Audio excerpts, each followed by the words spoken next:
This week, DraftKings is giving you a free shot at the $1 million top prize when you download and sign up using promo code TBPN. If you haven't tried DraftKings, this is the time.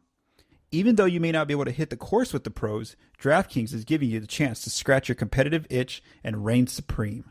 Download the DraftKings app now and use promo code TBPN during signup. Minimum $5 deposit required. Eligibility restrictions apply. See DraftKings.com for details. So this isn't a short-term solution, but is maybe a long-term solution is throwing a giant offer sheet to John Collins in the offseason so that they can play some of their young guys in position again, which, is interesting. The Spurs have been linked to some of these 4-5s, restricted free agents in the offseason, and I think it makes a lot of sense when you look at what you're saying, so they can play Lonnie and Keldon at the 3 and maybe have this young big core as well. And, the Spurs aren't afraid to play 2 bigs. That's kind of been their MO for a long time. I think it is interesting because no matter who you are playing at the 4, if it's Keldon or Lonnie, that's kind of an out-of-position thing.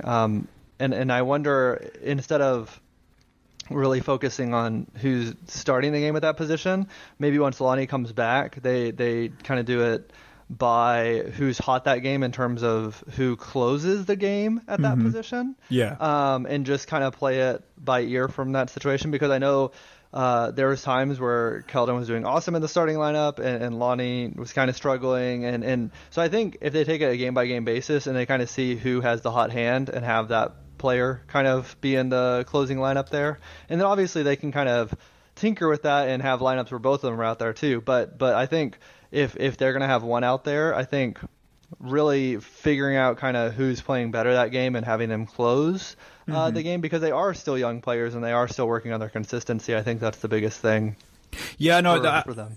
I've kind of told myself that as well, because when I see that, when they were really struggling on offense, when they would start off like those holes of like falling down by 10 like a few minutes into the game, I was like, I wonder if Coach Pop's going to finally make a change, and he never did. So I really feel like almost in a way, even if they're going to struggle through it, he just wants to see what is, by the end of the season, what is this data going to say on this unit of like Derek White, Keldon, DeJounte Murray, all 3 of them together, Jakob Poeltl, and just see what it says. And I agree with you. There's a reason why these they've been linked to all 3 players: John Collins, Jarrett Allen from the Cavs, and also Lauri Markkanen from the Bulls. One of these players who can kind of play the 4-5, and I think that they definitely want to get some young big out there, and of course they're going to have all that cap space this offseason.